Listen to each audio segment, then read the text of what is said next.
Okay, right now we are live with Tony Neuman, and he's kind of a massage chair expert overseas. So, Tony, how are you doing today? I'm doing well, thank you. Yeah. Glad to be here. So, what got you interested in chair massage, would you say? I first encountered chair massage when I was a student at the Boulder School of Massage Therapy in Boulder, Colorado in 1989. And I was studying neuromuscular therapy and all the different therapies, which I found interesting, but I right away loved the adventurous, sort of fun, light travel aspect that was inherent in chair massage. And for Boulder, Colorado, so you went through the whole schooling of a massage therapist then? Yeah, back in the day, I think it's called Boulder College of Massage Therapy now, but at the time I did the whole full-time one-year program. Okay. And did you practice much in the United States then as a massage therapist? I did. I practiced in Boulder, Colorado, I had an office for a while, and then I started doing sea and ski massage, where I would do winters in Vail and summer in the Hamptons and Long Island at the beach community. Oh, that's the life. That's great. I did sea and ski massage where I did hour sessions at people's homes in the winter, in the summer, in the fall, and the spring. I was sort of off for traveling. Okay. And how long did that last then? I did that for about 7 years, but all those years I had also, in 1989, I immediately met David Palmer and became his assistant and started assisting him in workshops in 1990. Okay. And did you teach for him for long then? Well, I spent 7 years as an assistant, and I was just happy. I enjoyed being an assistant. I enjoyed that role very much. Are you in still contact with him then? No, I've lost touch with him over the years, about 15 years ago. Okay. Once I moved to Europe. Okay. So it's been 15 years now since you've been over in Europe then? Yeah. Okay. And what towns do you live in? You said you live in two different places. I live between Switzerland and France. I live half in Geneva and half in Aix-en-Provence in the south of France. Okay. And probably the average person didn't understand you, but it sounded so cool though. Just kind of flows off your tongue, you know? But it's in the south. It's where Cézanne the painter lived and painted. So if you've ever seen those Cézanne paintings, it's very much like that kind of countryside. Okay. So you kind of developed a little bit of an accent too while you've been over there too, so. I guess so, but it's kind of a goulash, a mix. Yeah. How's chair developed outside of the USA, would you say? It's developing rapidly here. I started teaching in Switzerland, France, and Belgium in 1995, and it's just been growing exponentially. And now it's sort of in its heyday. Now it's sort of come into its own. It's become integrated into the culture. Whereas in 1995, it was sort of a wacky, crazy kind of idea, and now it's just you see it everywhere. Do people go into businesses over there, just like here in the United States? More so now than ever, because of just the recent laws passed in France that require companies to now do something for wellness for their employees because of a result of serious deaths and accidents and suicides. They're now required by law to do something for wellness, and so now they're much more open to chair massage. Wow, that's impressive. The government, the state pays for chair massages in companies. Can you talk to the United States to have them do that over here then? Yeah. Well, in fact, I heard someone recently told me that Obama should have been president of France and Sarkozy should have been president of America. They're both in the wrong countries. In their callings. Yeah. Is that the main style that you give over there and teach is chair massage then, would you say?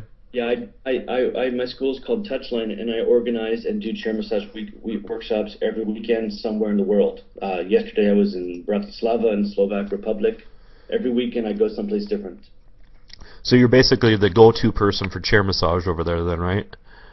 Yeah, I've been full steam ahead, and since 1995 I wrote the only book on the subject matter that's available in French. Okay. Chair massage. That helped quite a bit because it was widely distributed and apparently well written, so people accepted it well. Okay. And what would be your favorite chair to actually use? Because there's hundreds of different types out there, it seems. And I was crazy about the Freedom chair until Custom Craftworks stopped producing it. I used that chair for maybe 15 years, the Freedom chair from Custom Craftworks, and I just found the geometry, the comfort, it was great. But now that they're no longer producing that chair, I work with the Avila 2 from Earthlight. Okay. Is there any other ones that you've used over the years that you would recommend too, or? I haven't really come across ones where I like it's especially the question of geometry. You know, a chair is so complicated because there are 7 access points, 7 joints basically. Okay. A table kind of opens and closes and it's one joint, whereas a chair has 7 different joints. So it's very much like a mountain bike, or it's all a question of geometry, so it's not that easy to make a comfortable, practical chair. And have you ever tried a dolphin chair at all? No, I've seen them, they're very arched. You know, do you think that would be hard on the body then, or? I don't know. I would have to try it. I wouldn't dare to propose without having tried it. I'm certainly open to it, but I would have to see, especially about transportability, because it seems when it's closed, I don't know if it's easy to transport. Okay, so that's a big thing with chair massage, of course, is bringing it all over the place. And you know, in America, kind of everyone has a car to go everywhere, and in France, there's a lot of public transportation. And what are some of the obstacles to growth of the industry in Europe, would you say? Well, the biggest obstacle we face in France, at least, is that massage is only legally permitted by physical therapists. So physical therapists are not trained to do massage, but the only ones who can legally do massage. So that's created sort of a little mini war between wellness massage practitioners and physical therapists. So there's a lot of physical therapists working in spas in those areas then too, or? No, they don't really work so much in spas because the spas don't really pay that well, and the physical therapists don't want to do those low-paying jobs, but they don't want anyone else to do them. So how are they able to get around the laws a little bit then? The average massage therapist. Numbers. There's just too many people to prosecute. Okay. Okay. Just try to go after everyone. Sort of a critical mass. There's too many people doing it that they don't really know where to begin, who attacking. But the government still taxes those people and stuff then too, right? Yeah, I mean, it can't be completely illegal to do it if you pay your taxes on it. Okay. So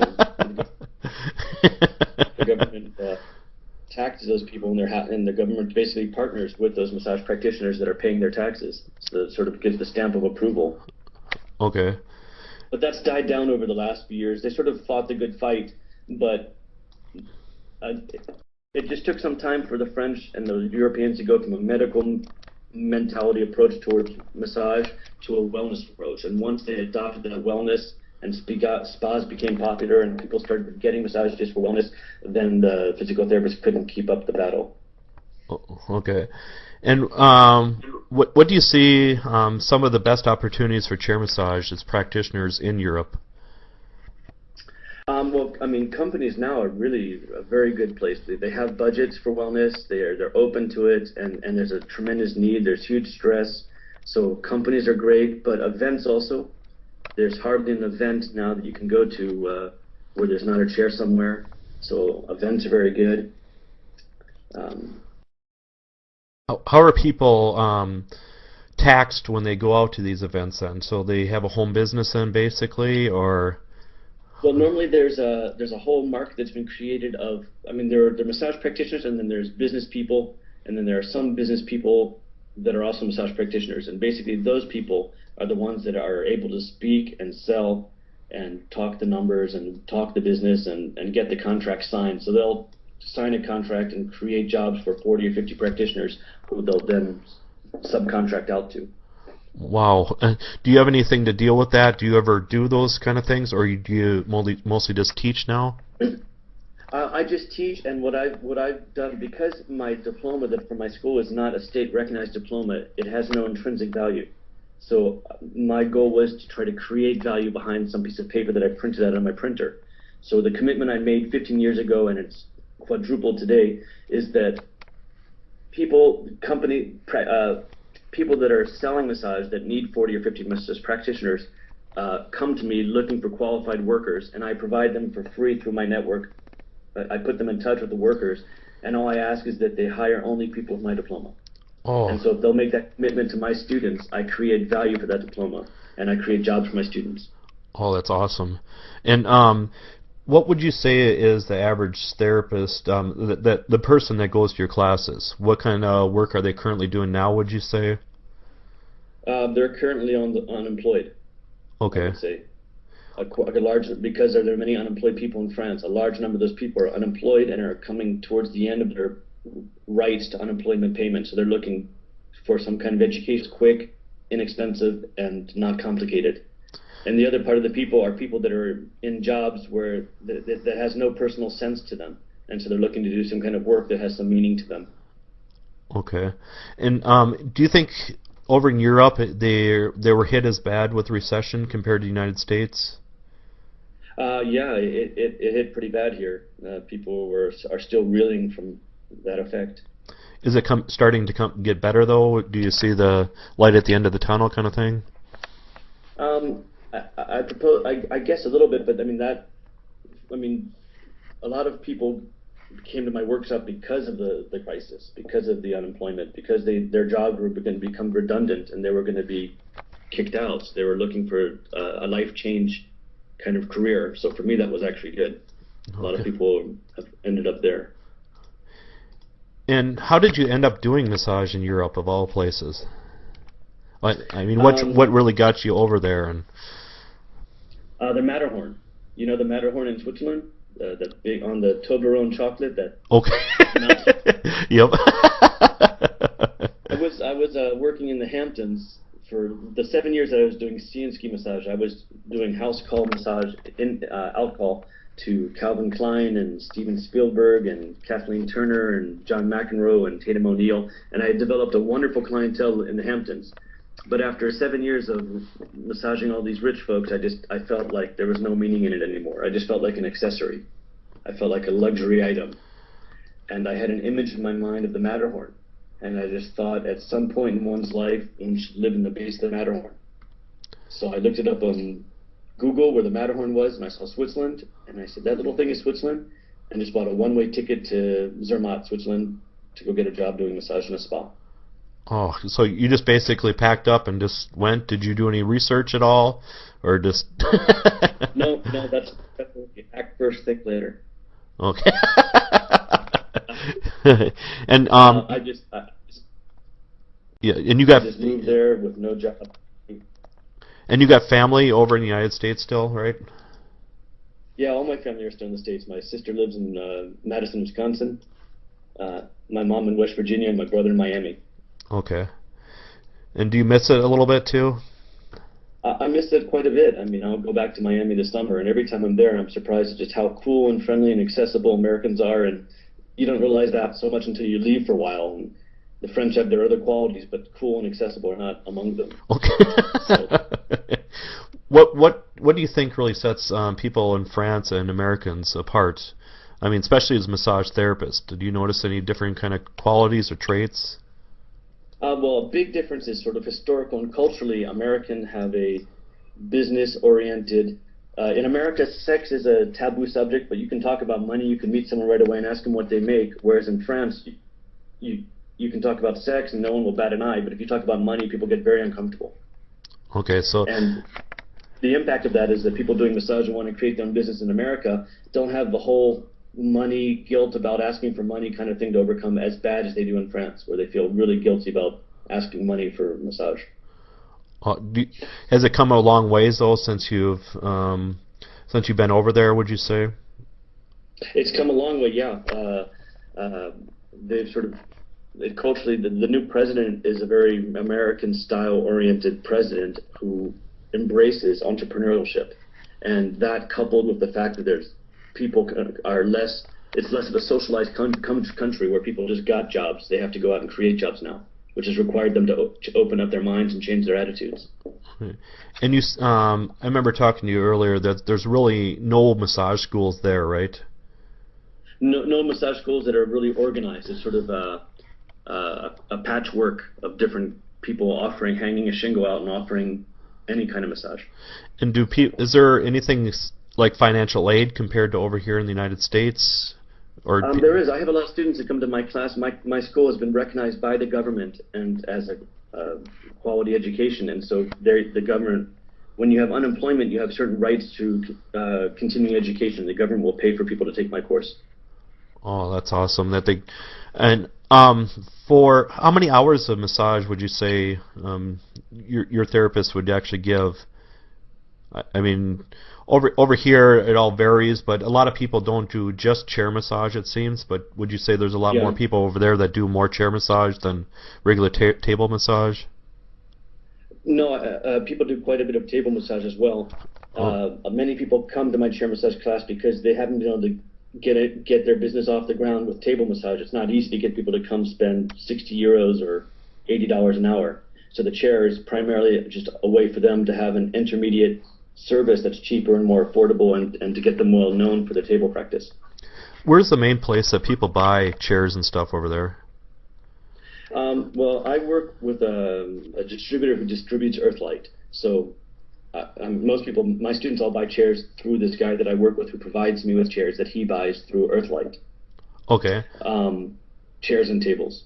So there's no real thing like massagewarehouse.com or anything over there? Not on that level. Certainly not that big. There are just little smaller distributors. Okay. That are connected to some company in America or somewhere else. Yep. And over there, you teach in other countries too, right? Yeah, I teach France, Switzerland, Belgium. This weekend I was in Slovak Republic. I'll go to Czech Republic, Russia, Ukraine. Every weekend somewhere different. And what is the main language that you usually speak in all these different areas then? Well, I usually speak French. Where this weekend I spoke English and had a translator who translated the whole workshop into Slovak. But normally I do my workshops in French. Oh, and do you think you're a master of the French language yet? Yeah, I mean I've mastered it.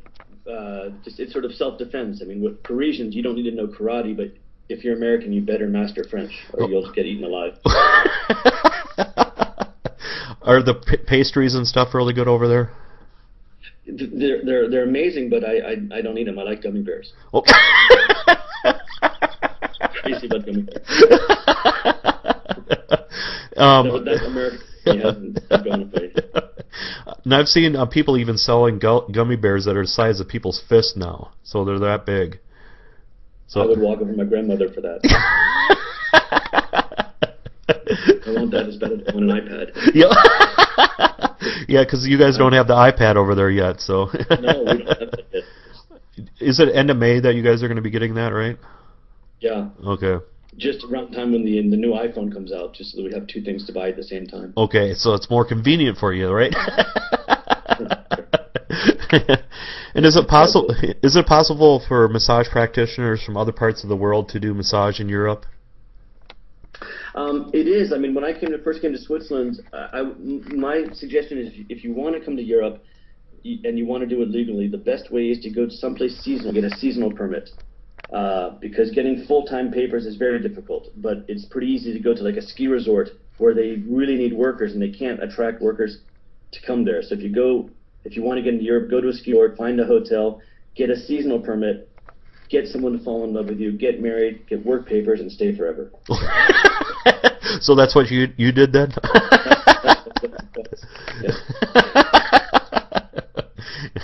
I don't know any other way, really. Oh. And if you do massage, getting someone to fall in love with you should be no problem. Okay. And can you be a contact for people then too, if they wanted to come over there? If someone's interested in getting into Europe, I'd love to help, and I'm happy to help in any way I can. And somebody asked, so what happens if you're already married? Just stay in America. Don't even come here, because then you're ruined. There's just no way of going back afterwards. So. Okay. I don't want to break up anyone's couples. Yeah. How many therapists have you taught so far over the years? I've trained 11,000 people since '95. Wow. What's your average class size then? Average size is probably 8 to 10 people. Okay, so that's a really good number. And do they get chairs during that time then too, so they can purchase chairs, or they have to? Well, the deal I have, I like win-win situations, and the distributor that I work with that's based in Paris, anywhere I am in the world, I don't make any money on the chairs, but I have him send me the chairs at his expense. So if I have 10 people, I have him send me 5 chairs. Okay. At his expense, and usually those 5 chairs are sold during the workshop.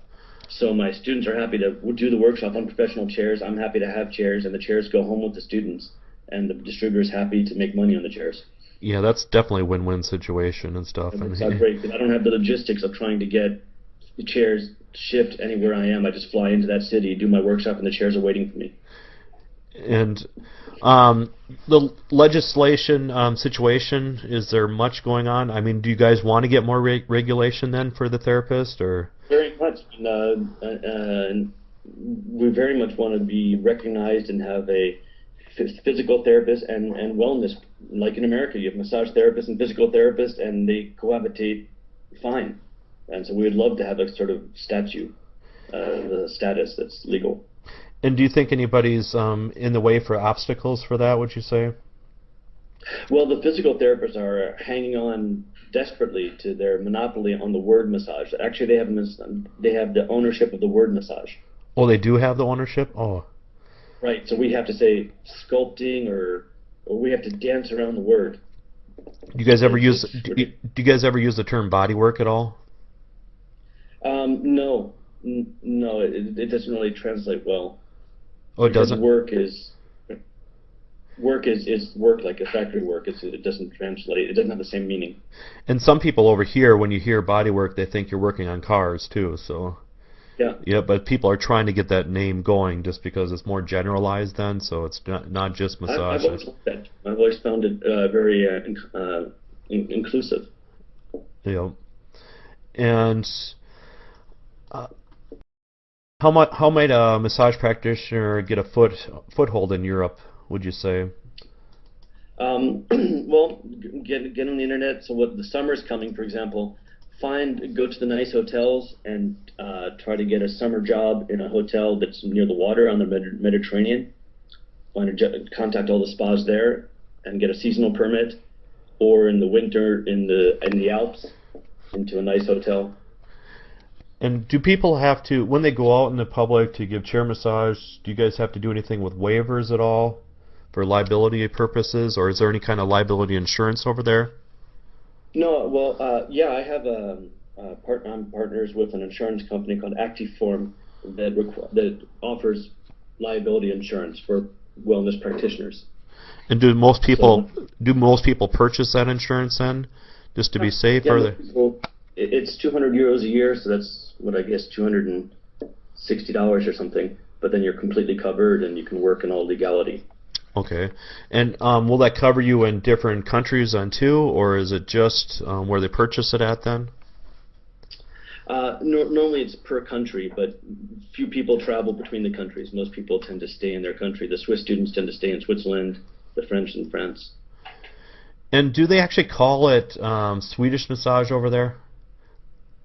No, they call it what we call Swedish massage. They call it California massage. What? They call it California massage? Yeah. Oh, cool. Yeah, it's like French sauce in America, and here in France they call that American sauce. Okay. Yeah, I've never heard of that. Yeah, we would refer to a Swedish massage. Here in France, we'd call that California massage, even though I try to explain to people that there is no California massage in California. But about the only thing that's kind of close is Esalen. Have you heard of that style? Right, sure, yeah. Mike Murphy. It's that's basically what they're talking about when they say California massage. Okay.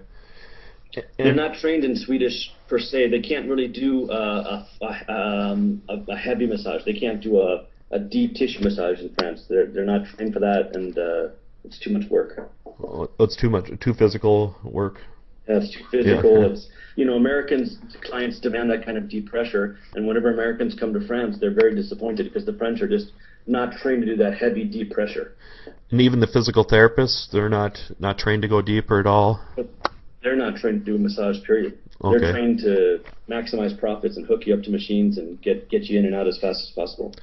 And they don't even have any really business skills too. So if they ever branch out, No, they're and they work in hospitals or clinics, or they have no business skills or no massage skills. But are there massage therapists that work in hospitals over there?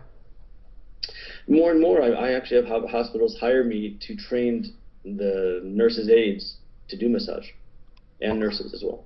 Oh, that's cool. Because here in the United States, it's kind of little pockets here and there for for regular massage, but the problem is with billing. For how do you bill insurance with massage? So that's the biggest problem over here then. That's changing now, isn't it? Yeah, a little bit, but you just gotta call it something else, like neuromuscular re-education or different kind of terms is what you gotta do. So even though it is kind of massage, but you just gotta reword it then. So. And in what countries do you or have you practiced massage in now? Well, my focus now is primarily Switzerland and France are the two countries I focus in. And then sporadically I'll go to other countries like this weekend in Bratislava. And I enjoy traveling very much. And with the chair massage, do you ever want to teach regular table massage too? If it ever gets to that point over there? Well, I teach a full body ama massage. I have a kata. I have a full body hour massage that I teach. Okay. And I've taught that the last 10 years as well, where it works the head, neck, shoulders, arms, hands, feet, full body, through the clothing with ama acupressure massage for an hour. And I like that very much as well. But I'm crazy about the chair just because I like the adventurous, go out into the world approach. I like the marketing as much as I like the massage, and the chair massage has a whole different kind of marketing, whereas table work. Do you teach classes on just business and massage then too, or? Well, my workshops are usually 3 days. It's Saturday, Sunday is the technique workshop, and Monday I teach the marketing. Okay, so that's where workshops are usually Saturday, Sunday, Monday. You said then, right? Right. Why is that? Because over in America, it's usually like a Friday, Saturday, Sunday, or Saturday, Sunday. Is that kind of typical over there that you're including a Monday into it? Well, I used to do it Friday, Saturday, Sunday, but a lot of my students have to travel, and that requires an extra day off work, an extra day at night at the hotel, a lot of extra expenses. So to make it more accessible to people, we lengthen each day and condense it a little bit so that people show up Saturday morning and not Friday night and leave their families and less expensive. Okay, and what are your average prices for classes over there then? The technique workshop is 390 euros, and the marketing day is 120 euros. Okay, so kind of comparable to here and stuff then, and yeah, I think so. Yeah, definitely. And with people that are actually giving massages over there, like table massages, do they usually use oil or lotion or creams? Is there any generalized? They use a lot of oils. They don't know about biotone over here. They don't know about body cushions or biotone, which is I've made it my personal job in life to make them know about both of those products that I'm crazy about. I love biotone, no-oil cream. I use that all the time, and I love the body cushion, but they just have not adopted that. Okay. And then somebody asked, would you ever come to U.S. to teach? I would love to. I miss it tremendously. I would love to come do a workshop in America. So you want to do one then? Just let us know, and we can hook you up somewhere. I love traveling. I went to Slovakia this weekend. They have no economy there. It's just fun to go meet different people. And for me to go do a workshop in America with Americans would be a whole cultural experience for me at this point. And would you have to go through the whole process of being nationally board certified for your continuing education then? I don't know. I guess that would depend on what state, wouldn't it? That I was actually teaching in. It might depend on what the state requirements are for that state, or if the school had wanted me to come, I could come under the auspices of that school. Yeah. I'm a diplomat practitioner from Boulder School of Massage Therapy. I don't know if that qualifies. Yeah, because a lot of times what people are looking for now in the United States is continuing education. So that's what they really want all the time. And then somebody asked too. I could meet the requirements for that. Okay. And then somebody asked, can Americans come over to you to learn too? They can, but my workshops are in French, so you're Okay. going to learn French and Japanese massage in the same week. Okay. Try to survive. So I would say try to just work honestly, correctly. You'll make your money. And would you say that practitioners that do chair massage, do you think they absorb people's energy at all? Do you see any problems with that? I think they do. I see a lot of problems with that, and I'm absolutely convinced that success and absorbing people's energies is very much a question of attitude and not aptitude. It's a question of mental state and mental clarity. I've noticed over my 11,000 students, the ones that are most easily affected by others' energies are the ones that are most easily affected by others in general, and are not really necessarily clear about themselves and others and where that barrier stops and the others begins, and the separateness of the two. And do you teach any of that during workshops, how to deal with that? That's part of certainly how to identify that and how to notice that not let it all get blended together and have that zap you of your energy. Yeah, because it's so easy to do. That's a problem. So it's very easy to do, and the challenge, I think, is to remain compassionate, like an emergency medical worker or a nurse, to remain compassionate but not give the power of the other to drain you. Otherwise, you'll just be burnt out in no time. And how would you say the difference between mentally and emotionally between chair massage and table massage over there? Well, I think mentally it's a huge difference because in the table massage you just kind of sort of wait for the universe to discover that you have golden hands and how wonderful your massage is, and they come to you. Whereas with the chair, you're forced to overcome your own psychological barriers and go out into the world.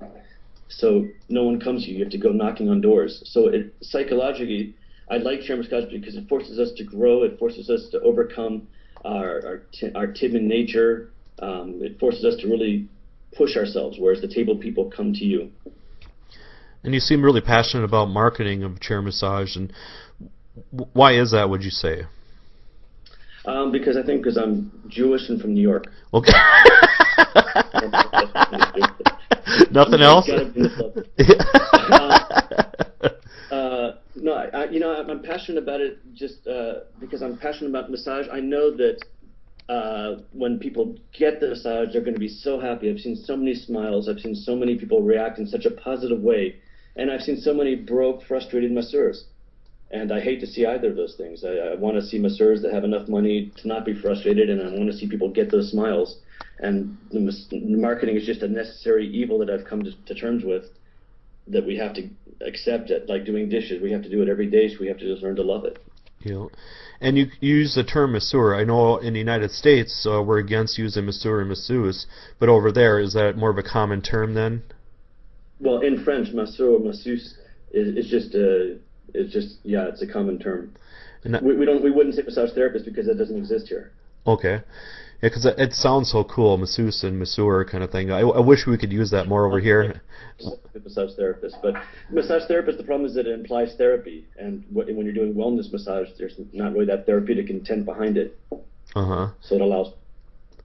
So you're coming to the United States this year, you said? Was it Miami? I'm going to Miami, and I'm taking my daughter to Washington, D.C. to show her my hometown. Okay, cool. Are you ever going to go to any conferences here in the United States, would you say? I would love to. I would love to go to the Massage Festival next year. I found out about it too late this year. But I'm going to try to organize to go to the Massage Festival next year. I like the festival aspect of the massage. It's not just a conference. It sounds like fun as well. Yep. So they got a lot of things going on at night, of course, and stuff. So, and you told me something about you guys are actually going to hold your first conference there. In June, there's what they call the World Massage Conference, which is taking place in Dijon, France. And what is that going to entail then? It's 2 days of conferences and mini workshops and presentations by different massage leaders throughout France, and I believe the AMTA is coming as well to participate in that. So that's just weird. I mean, that's cool that the AMTA is actually coming over there to represent and or to find out what's going on too. And it's Certainly, it's an unlikely combination, but it's encouraging. I'm excited to go meet with them and meet people from America and talk to them about the situation in France. Do you know what kind of workshops you guys would be holding then? And well, I'm teaching chair massage, of course, but there are workshops on touch, on Thai massage, different kinds of techniques. It's not nearly as expansive as the World Massage Conference or what you would expect in America. It's a much smaller, less complete program. And that's how I first found out about you, was the World Massage Conference. So I think that was a good thing too. So a couple of years ago you were on there, and so yeah, I like that a lot. Yeah. So do you get that a lot too? Then, oh, I know you just because of that, or? Well, not so much. I'm not that present in America or North America. I'm quite active in France and Europe, but the people that would know me are not so much in America. Okay. But I'm American, and I'm happy to be in touch with my culture and still be involved in the massage world internationally and not just locally. Okay. And then, are you helping with that conference over there then too? Are you helping organize it? I'm going to be the moderator on the Sunday. I'll be sort of moderating and the MC of the day Sunday, and then I'll be doing a conference and a little mini workshop, and then I'll have a stand there with 5 chairs and the students all lined up doing free chair massages all weekend. Okay. And is there such thing as continuing education over there? So they need certain continued education to maintain what they got over there, or? In different countries, not in France, no, but in Switzerland, yes. Okay, but in the other countries, do you like England and stuff? Is there rules and regulations over there? Have you ventured over that area yet? I haven't taught in England yet, but there are different rules in every country. All 27 members of the European community all have their own rules. I teach in Russia, and in Russia, you have to be a doctor to do massage. Wow. So your massage practitioner has 7 years of medical training at least. Wow, it's just like with in China too and stuff. They need a lot of education to actually be over there too. But it seems over here, I mean, you need 500 hours at the least in most places to massage. So it's totally different. That's good. I think that's good. In France we don't have that, and I think the difference is the actual end user in France is here, and so the practitioner can allow himself to be here. Whereas in America, you have Ironman and triathletes, and your average client, I think, is much more informed about his body. So the practitioner has to be at least on that level. Okay. And do you run into therapists every now and then that are from the United States that are practicing over there, or? Not often. If anyone's coming, I would love to meet more. Okay. I really enjoy the French world. Yeah. And then, do you use any lotions or anything with your chair massage? What kind of things do you bring when you go out and do chair massage? No, just the chair and face cradle covers. We have pre-cut, nice cottony face cradle covers, and the chair, and that's it. We try to keep it as light and as low cost as possible. So you guys don't even have ready-made face cradle covers? We do. We order them through Earthlight. Okay. So that's what most Americans do here nowadays too and stuff. But back in the day, we used to just paper towels and just cut them just right, and the homemade version basically. Students, surprisingly, they take those nurses' caps or food workers' caps put them on the chair and just punch the hand right through the middle. Okay. Just be uncomfortable. And have you heard about any kind of injuries over there that massage therapists, or I mean masseuses and masseurs have done over there? No, I really haven't heard very much about injuries. I have my ear to the whatever you have. What do you have your ear to? I've been out of America for. Yeah, it's more than likely. I mean, you run into like kidney problems if people are going too deep in the lower back. So they're hitting the kidneys too much. That's not the problem here because people work so superficially that's rarely an issue. The biggest issue is more that it's completely frustrating because they can't work deep. And could you identify some different places that you'd actually do market for chair massage in Europe? Well, companies that are now required, they have to pay a fine if they don't offer some kind of stress reducing or stress management wellness solutions. So companies everywhere from France Telecom to the electric company, private companies, all have started adopting chair massage. All kinds of events. There's a lot of sort of singles events, for example, where singles meet, and they'll always have chair massage there. Oh, cool. And then, I have a student that works in the restaurant where they do brunch on Sundays, a very expensive restaurant in Paris where they have a DJ doing chill-out music and plants and a chair in a corner, and it's expensive brunch, and the chair massage is just part of the lounge atmosphere. oh, cool. So, Great. Come on over. yep. Leave your kids. Come on over. Yep.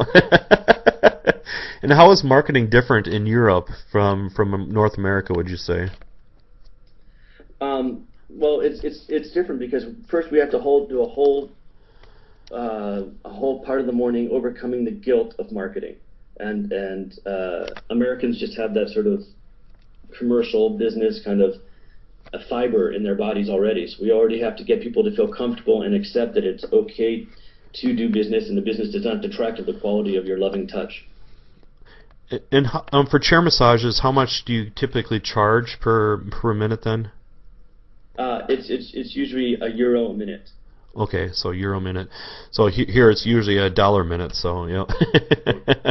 20%. Yep. And how long do you usually give the massage for on average? Would you say? Well, the sequence that I teach is 15 minutes precisely. Okay. And that's designed to allow you to have a very organized day when you have to go into a company and massage 23 people in a row. It has to be 15 minutes, not 18 or 20, because you've got 23 people signed up for the day at specific times. Do you guys usually give a little break here and there too? So build that into it if you're going to be giving many massages in a row, or? We'll do a break every 6 sessions. We'll do 6 sessions and have a break. If everyone was 3 minutes late to their massage after 6 sessions, that's 18 minutes, and we block 3 per hour, 20-minute time slots, so that from 12:20 to 12:40 you might have a break. And if everyone's on time, then you get a break. And if everyone's a little bit late, by 12:40 you're able to get back on schedule. Okay. And do people tip over there too? Isn't tipping a country in China? Yeah. They don't have any idea what you mean by that. Oh, they don't? No, they have no idea. It's complete. Everything's built in here. The tip. I mean, they have no idea. Okay. Yeah, because here it's kind of a given in a way to tip for most different kind of massages. But if you're working in a chiropractic office, of course, more likely you're not going to get tips and stuff. So. No, in fact, I go back to America this summer, and I've got to rethink about giving tips. It's just not culturally doesn't part of the culture. Oh. And is there any places that will hire full-time chair massage people over there then? Yeah, absolutely. Spas and hotels, and I work with. Now I'm moving my business more towards becoming a company that does train and goes into companies and does chair massage, because I found that a lot of massage people, no matter how much marketing you give them, they don't like marketing. They're not good at it. They don't want to do it. They won't succeed at it. But they love massaging. So now I'm going to take over more a role of creating those jobs, getting the contracts in the company. I'm very comfortable talking to them and creating annual salary jobs for practitioners. So on your website too, do you list all the people that have taken your workshop so people can have access to find practitioners? I list people that want to be listed. Okay. On my website where it says Praticien Touchline, on the left you'll see a listing of practitioners. And if you are ever going to France or Switzerland or Belgium or anywhere in the world, you can go to that list and find a Touchline practitioner and contact them. They're usually pretty open. If you say, hey, I'm going to be in this part of Europe and I see you're a Touchline practitioner, maybe we can meet, do an exchange, or don't hesitate to contact them. We nurture a sense of community in Touchline, and I'm sure that they'll receive you and be happy to help you and massage you. And what would you say is the best marketing advice you would give to a new practitioner? Marketing advice to a new practitioner. I would say the best advice I would give is focus on the long term. Do not focus on short-term gain, because you'd risk to be discouraged and burn out, and that's too bad. Just tell yourself it's going to be 3 to 5 years of planting seeds and watering. Yeah, and it'll eventually grow, right? Or not. Yep. It certainly won't grow. You know, at least you have realistic expectations and won't be discouraged after 6 months if things aren't moving. I see people get very discouraged after 6 months or 6 weeks. They have unrealistic expectations. That's too bad. What do you think the average life expectancy of a masseuse or masseur over there is? I would say 6 months is the average. Okay, and then do they branch out into more healthcare stuff, or do they go into something totally different, would you say? I just think they drop it all together. It didn't happen in 2 or 3 months of sort of halfway going for it, and it didn't happen for them, so they just drop it. I think that I think like you, it's a passion. I never did this for a business. I did it because I love it. I even if I don't make money, I do it. I just love it. And then the money's there or it's not. But my reward is not the money. It's not my motivator. And when your motivator is the money, and which is often the case, then it's hard to stick to it. Yeah. So for myself too, I teach full time and then massage nerd on the side, and it's just like I don't even look at it as work, just because I love doing it. We don't make enough money to do it just for the money. Yep. Yep. You have to really love it. For people like us, if you're passionate and you love it, well, then you don't make, whatever. It's a secondary factor. Yep. And I see people where that's the primary concern, then, and that's often the case, then they thought it's a quick, easy way to make a buck, and it's not quick, it's not easy, and there's no buck. Yep. And I understand that you've created online education courses. I created I was getting a lot of calls from Africa. People in Africa who speak French would get to my website, would contact me saying they can't get a visa, they can't leave their country, they want to learn massage, but they can't get to France. How can they learn? So I initially created this for them. And do people access that through your website then? Through my website, on the top it says Formation à distance, which means online education, basically. Okay. But what I found is not so much Africans come, but a lot of sort of women that have kids, young kids, and can't get away from their kids will take that course because they just can't get away for a weekend. And how long have you had that course going now then? I've had the technique workshop online for a year and the marketing workshop for 6 months. And is that perceived pretty good then? Is other people from other parts of the country that speak French taking those then? Absolutely, yeah. Every day or two, someone signs up for that course, and even the technique workshop, which is very detailed. I found a company in Paris that allowed me to do it. It's not just a video; it's broken down. You can navigate through. I'll give you the code later. Okay. You can navigate throughout to different parts of the video that are very detailed. Okay. So do you think that's eating into your workshops at all? Are people in France taking that then, or is it mostly people in different countries?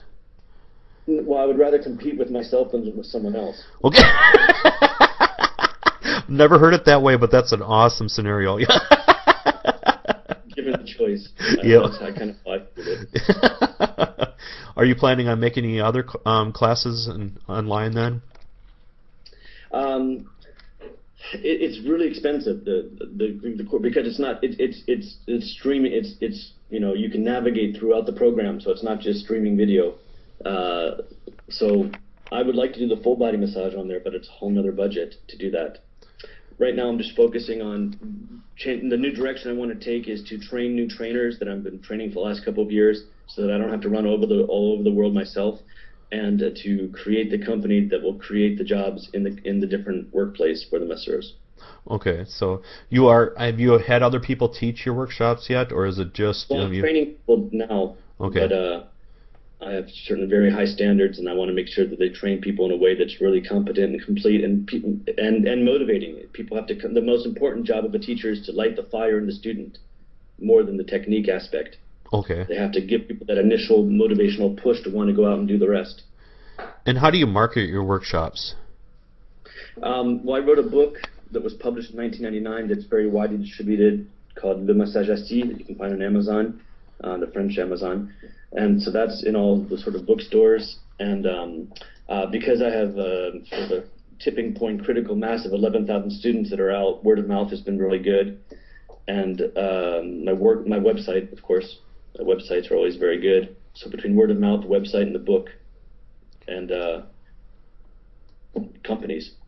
And do you ever see actual jobs for massage in the newspaper or anything? Well, I mean, I offer 3 to 5 jobs a week for masseurs. But in 1995, I had to go to companies' doors and knock on their doors and ask them to hire me. And now in 2010, I don't go to companies anymore, but the IBM, telecom companies call me saying, we need 3 masseurs, can you help us? And then I launch those offers out into my network and let people respond, whoever wants to respond.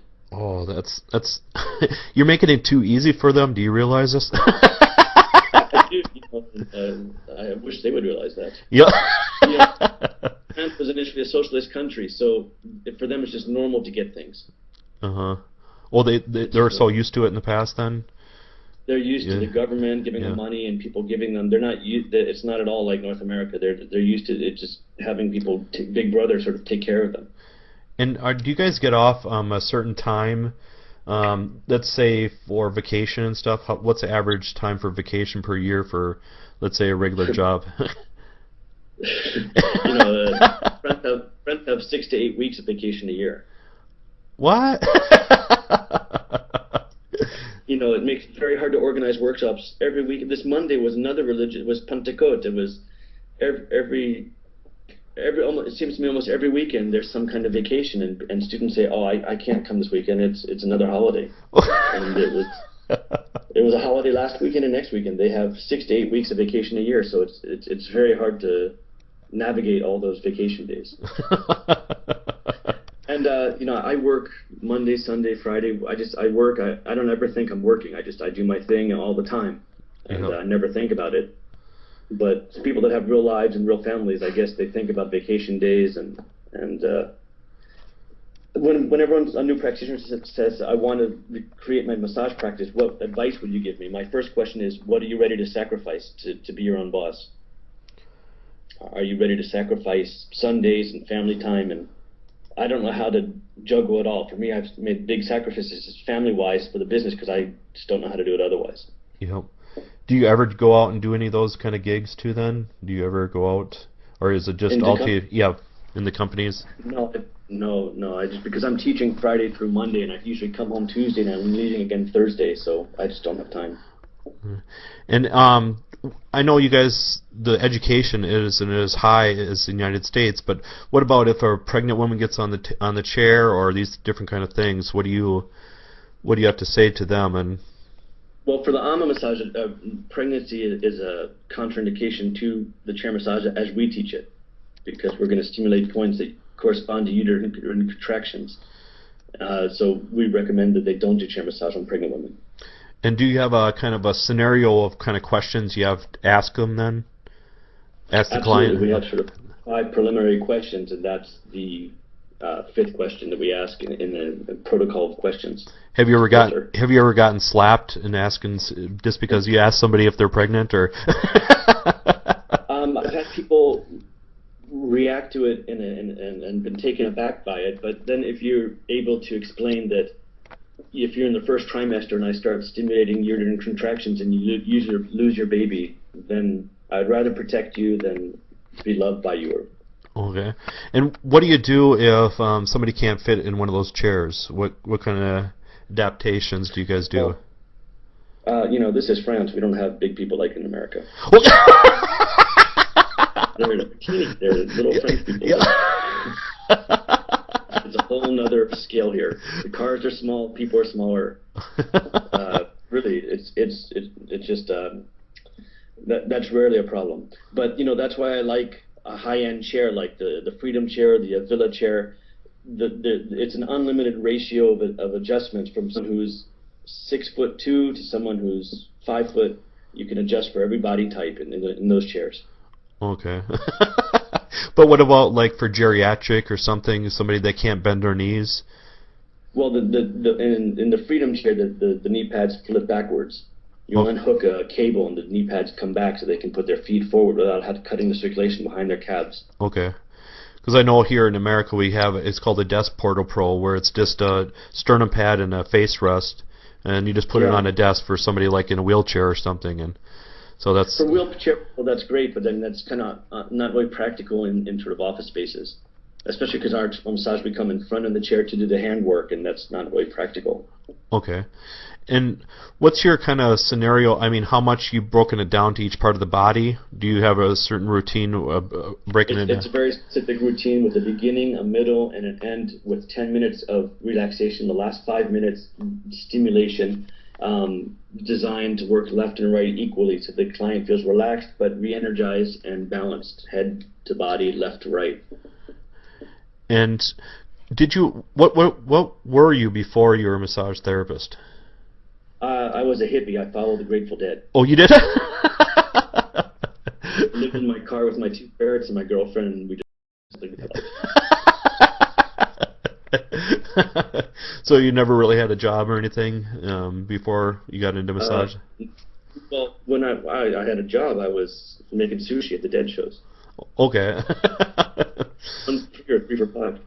What? 1 for 3 or 3 for 5. Okay. Okay. What would you? I mean, you're a massage therapist now, or a masseuse, or masseur. But if there's any other, what other career do you think you would have gotten into if you didn't get into massage? Well, my dad was a lawyer, and I think I would have enjoyed grilling people on the stand. But now you just do it in a chair. I just do it there. Yeah. I think I would have enjoyed being a prosecuting attorney. I think that would have been fun. Okay. But I didn't want that. I worked for my dad's law firm for years, and I had an aptitude for it. But I much more enjoy seeing people smile after chair massage than helping big corporations save on taxes. And there's a thing called the fainting. When people faint, sometimes when they're getting a chair massage, do you run into that? We do, but in our preliminary screening, one of the primary reasons for the fainting is hypoglycemia. And so we want to make sure people have eaten something before they get even into the chair. And if they haven't eaten something, that they are aware that they can stop us if they do feel nauseous. And what are the things that you would tell a person that they could not get a massage, would you say? Well, the only real contraindication would be pregnancy. That's just a no. And most, because the practitioners, the masseurs here in France don't have the level of training they do in America, they're really not equipped to deal with those kinds of things. So I encourage them to create a list of therapists in their region that they collaborate with, and when they are confronted with something that's beyond their skill level or knowledge level, that they know when to refer to somebody who's more qualified for that. Okay. But everything else is pretty much negotiable as far as what particular situation they have and how to adapt the massage for their needs. And what are the taxes then over there?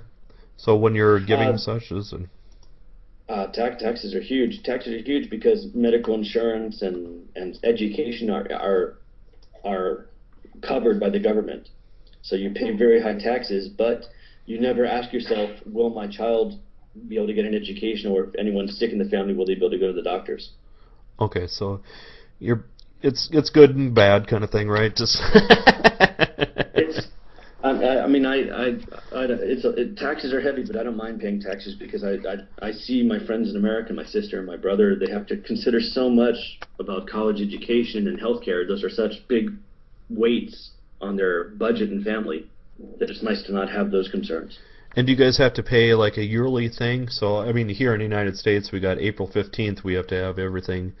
So here it's the same thing in April. It has to all be done and paid. Okay. And is there any other things that you have on the horizon for massage and for chair massage?